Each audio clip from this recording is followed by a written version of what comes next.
Turma, vocês já entenderam da onde vêm os determinantes? Eles são esses denominadores que aparecem na resolução de sistemas lineares. E eu já expliquei no vídeo anterior toda uma maneira de você já entender qualquer determinante, n por n. Então você vai ter sempre um número n fatorial de termos, metade deles vai estar com sinal de mais, metade vai estar com sinal de menos.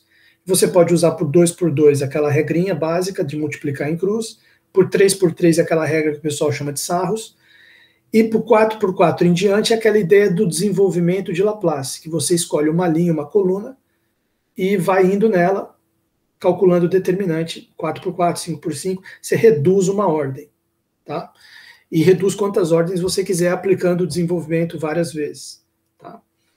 O que a gente precisa agora discutir um pouco, tá? Essa é tudo que a gente falou até agora, é da onde vem a fórmula, como é a fórmula, como faz para calcular a fórmula. Mas a gente precisa parar um pouco de pensar agora nessas fórmulas, que a gente já entendeu como é que funciona, e pensar um pouco nas propriedades dos determinantes. Então o livro vai chamar agora a atenção para a questão das propriedades. Então vamos colocar aqui, propriedades. Propriedades. Então, por exemplo, primeira propriedade que ele chama a nossa atenção aí, vamos dar uma olhada. Propriedades determinantes. Se todos os elementos de uma linha ou de uma coluna de uma matriz A são nulos, então o determinante de A é zero. Bom, não precisa dizer que, é desnecessário dizer que ele nem falou ali, mas é matriz quadrada, né? Porque você percebeu que tanto no sistema 2x2 como no 3x3, que a gente pegou lá para chegar na fórmula do determinante, eles eram sistemas que tinham o mesmo número de equações e de incógnitas. Então, se a gente fosse criar ali a matriz dos coeficientes desse sistema, porque o determinante ficou todo em termos dos azinhos, né? Os azinhos eram os coeficientes das incógnitas. Num sistema que tem um tanto de equações e o mesmo tanto de incógnitas, a gente costuma chamar de sistema n por n, a matriz dos coeficientes é quadrada, matriz dos azinhos é quadrada. Então você vê que isso já nos sugere a ideia de que o determinante é sempre de matriz quadrada, onde o número de linhas é igual ao número de colunas. 1 por 1, 2 por 2, 3 por 3, 4 por 4. Então aqui ele está falando, obviamente, de uma matriz quadrada, tá? Só para ficar bem claro. Então, se todos os elementos de uma linha ou de uma coluna de uma matriz, claro que quadrada, A, n por n, são todos nulos, quer dizer, se tem uma linha só de zeros ou uma coluna só de zeros, o determinante vai ser zero. Vamos escrever essa propriedade aqui e vamos tentar pensar por que ela funciona, né? Se há uma linha, entre parênteses, ou coluna, totalmente nula, né? Basta escrever nula, em uma matriz quadrada A, matriz quadrada azão, então det de azão é igual a zero. Não precisa nem fazer a conta. Olhou lá, viu que tem uma linha toda de zeros, ou uma coluna toda de zeros, determinante de A igual a zero. A gente viu claramente aqui na fórmula uma coisa que eu queria chamar a atenção para vocês, que pode ajudar a gente a entender isso, tanto na fórmula do 2x2, como na fórmula do 3x3, a gente vê que em cada termo aparece um elemento de uma linha e de uma coluna. Por exemplo, no primeiro termo apareceu um elemento da primeira linha e um elemento da segunda linha, que é o 2, 2. Ou pensando por colunas, apareceu um elemento da primeira coluna e um elemento da segunda coluna. Nesse primeiro termo. Mas a mesma coisa acontece nos outros termos. Nesse termo aqui, 1, 2 da primeira linha e o 2, 1 da segunda linha. Ou 1, 2, ou 2, 1 da primeira coluna, 1, 2 da segunda coluna. Então, em cada termo, olha só que coisa interessante, em cada termo de um determinante estão contempladas todas as linhas e todas as colunas, em cada termo. Então, se tiver uma coluna num determinante 4x4 tem uma coluna toda de zeros, em cada um daqueles 24 termos do determinante 4x4, cada um deles tem 4 azinhos. Aqueles 4 azinhos é um de cada linha, um de cada coluna. Então, se você tiver uma coluna toda de zeros, vai aparecer um zero em cada termo. Porque cada termo vai ter um zero lá daquela linha ou daquela coluna. Vai zerar todo o determinante. Tá? Olha aqui, por exemplo, na 3x3. Eu posso dizer que nesse penúltimo termo, aqui no quinto termo, tem um elemento de cada linha, um de cada coluna? 1 é da primeira linha. 2, 3 é da segunda linha. 3, 2 é da terceira linha. Pensando por colunas, 1 é da primeira coluna. 3, 2 é da segunda coluna. 2, 3 é da terceira coluna. Não tem jeito. Qualquer determinante, qualquer termo que você pegar, você vai achar lá um cara de cada linha e um cara de cada coluna, naquele termo. Então, e todos os termos são assim. Então, se você zerou uma linha inteira, zerou uma coluna inteira, logicamente você vai zerar o determinante inteiro. Né? É diferente se ele fosse, por exemplo, assim, tivesse lá um termo que tem, no determinante 5x5, são 120 termos, cada um com 5 azinhos, tem lá um determinado termo que não aparece uma coluna, não tem nenhum azinho ali de uma certa coluna. Aí, se aquela coluna for inteiramente zero, aquele termo que nenhum azinho dele vem daquela coluna, o fato daquela coluna ser totalmente zero não ia influenciar aquele termo. Então ele poderia ficar não nulo. Só que a gente está vendo que não é assim. A gente está vendo que sempre, qualquer termo que você pega, sempre tem azinho ali de cada uma das colunas e de cada uma das linhas. Então você zerou totalmente uma linha, totalmente uma coluna, você zerou o determinante inteiro. Tá? É assim que eu penso a propriedade. A razão disto é que pela observação 2, que ele tinha falado aqui antes, né, em cada termo da somatória da fórmula do determinante existe um e apenas um elemento de cada linha e apenas um elemento de cada coluna da matriz. Tá? Então, por causa dessa observação, em cada termo que aparece no cálculo determinante, há um dos elementos de cada linha ou de cada coluna, e se ela for nula, vai zerar todo o determinante. Outra segunda propriedade importantíssima, o determinante da matriz é igual ao determinante da sua transposta. Né? Então, vou colocar aqui propriedade 2. Propriedade 2. Det, determinante de uma matriz A é sempre igual determinante da transposta. Né? Aqui a gente pode pensar da seguinte forma. Quando você olha para a fórmula do determinante, que eu estava explicando para vocês, você tem o Azinho e J, né? Então você percebe que tem, não repete o I, tipo 1, 2, 3. I é igual a 1, depois é igual a 2, depois é igual a 3. I igual a 1, depois é 2, depois é 3. Você tem as 3 possibilidades do I, uma vez cada uma. E o J também. J1, J2, J3. 3, 1, 2. 2, 3, 1. Aí o J já ficou fora de ordem, mas também aparece uma vez o J1, uma vez o J2, uma vez o J3. O que muda da matriz para a transposta? Lembra quando a gente comentou sobre matriz transposta várias aulas atrás? A diferença de uma matriz Azinho e J para a matriz transposta é que o Azinho e J vira AJI. A e J vira AJI. Né? Então, por exemplo, o termo 3, 2 da matriz transposta equivale ao termo 2, 3 da matriz original. Bom, e a diagonal principal fica inalterada, porque A2, 2 é igual a A2, 2. Se você trocar o I pelo J, fica na mesma. Bom, o que acontece então? Se eu, devido a essa característica da fórmula do determinante, aparecer uma vez cada I, uma vez cada J, se eu troco os Is pelos Js, não mudam os termos, né? Porque, veja bem, se eu, por exemplo, trocar I por J nesse primeiro termo, vamos pegar o 2 por 2, que é mais fácil. Se eu troco I por J aqui, 1 continua 1, 2, 2 continua 2, 2. Aqui o 1, 2 viraria 2, 1, o 2, 1 viraria 1, 2, e o termo continuaria sendo o mesmo. 2, 1, 1, 2. Esse primeiro termo aqui continuaria o mesmo também. 1, 1, 2, 2, 3, 3. Se eu trocar I por J. Mas e esse segundo termo? 1, 3 viraria 3, 1.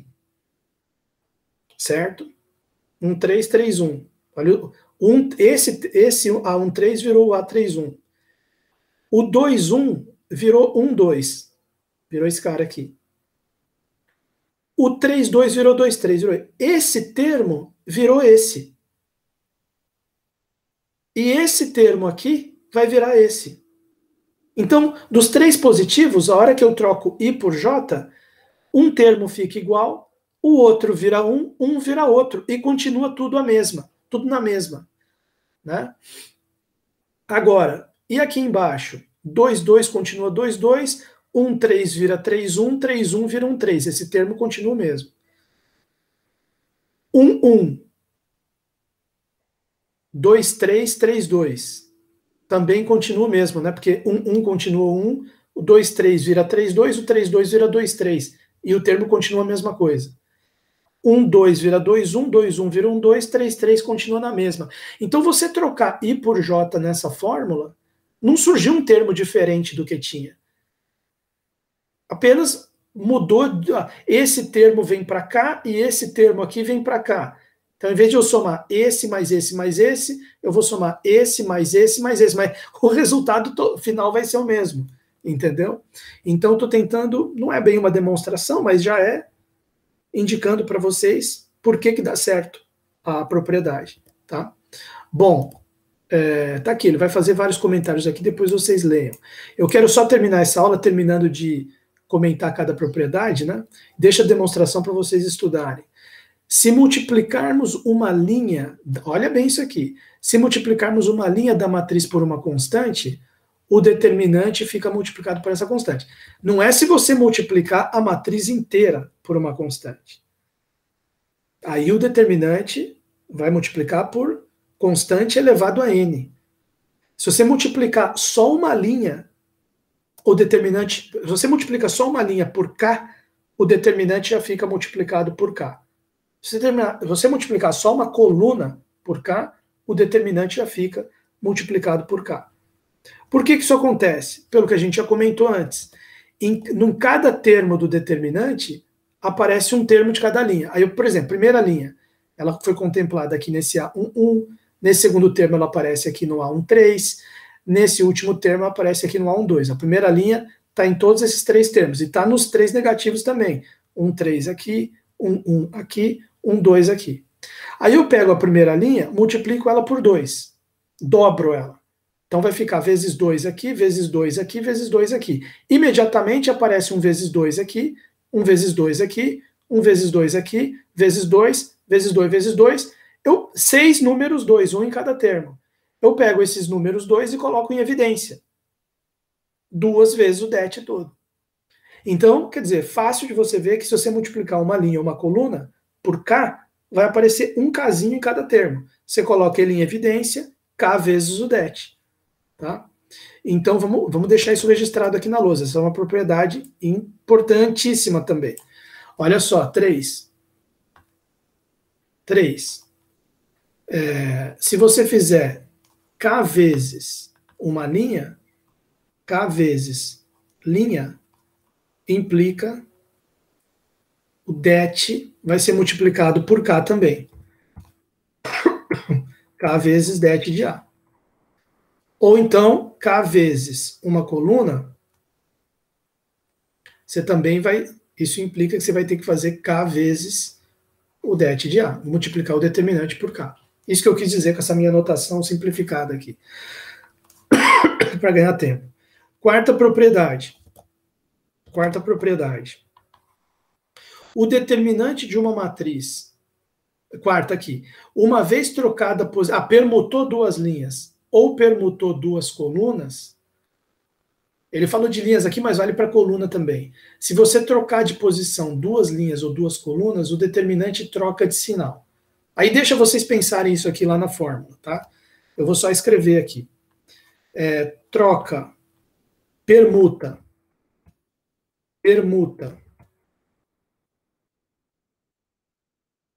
de duas linhas ou colunas implica que o det de A troca de sinal. Troca de sinal. Interessante essa propriedade aqui também. 5.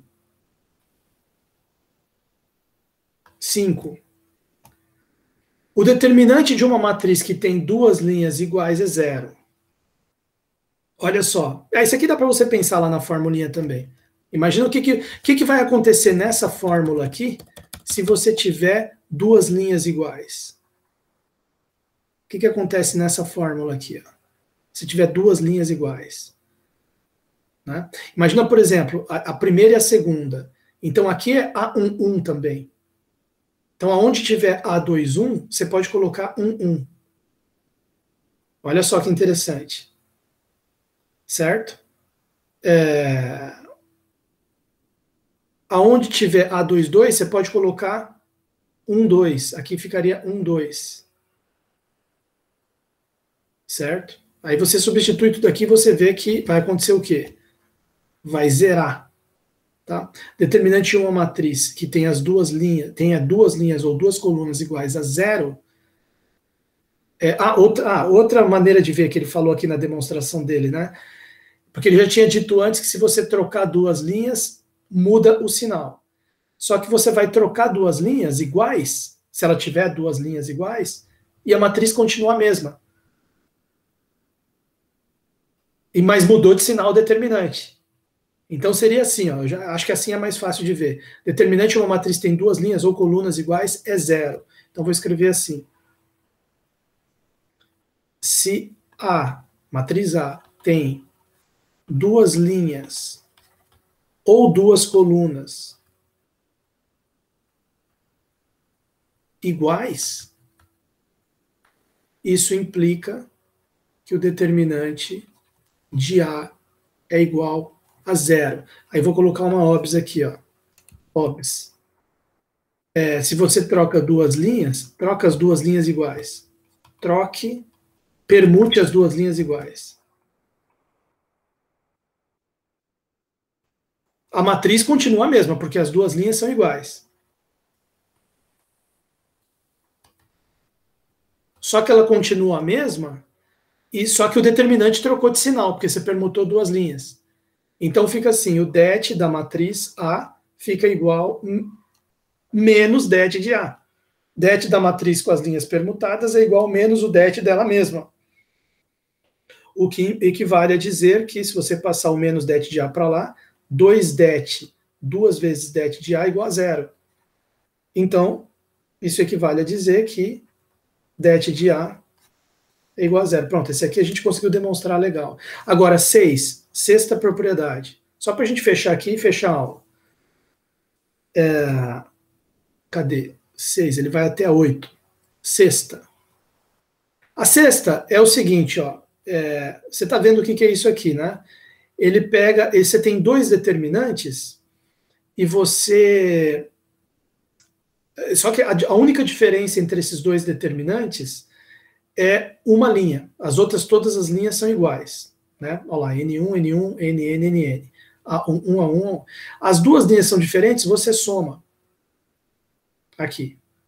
Então, quer dizer, o resultado desse determinante com as linhas somadas é igual um determinante mais o outro. Né? Isso aqui não significa det de A mais B igual det de A mais det de B. A gente aprofunda isso aqui na próxima aula, tá? Porque agora vai ficar muito corrido de falar. Cadê a propriedade 7? O determinante não se altera se somarmos a uma linha outra linha multiplicada por uma constante. É aquela terceira operação elementar. Lembra das operações elementares? Permutar uma linha, troca de sinal determinante. Somar duas linhas ou somar uma linha com outra multiplicada por constante não muda o determinante. Aí, essas três propriedades, a última é a determinante do produto é igual ao produto determinante. Veja só que interessante, não vale determinante da soma igual soma dos determinantes. Não vale essa propriedade. Diferente, a gente vai dar os exemplos na próxima aula. Mas vale a propriedade determinante do produto igual produto dos determinantes. Essa propriedade aqui vale. Tá? Então, a gente discute isso aqui na próxima aula. Tá certo? Essas 3 últimas propriedades, não vai ficar muito corrido aqui, que já são 9h15. Eu agradeço a participação de vocês. Grande abraço.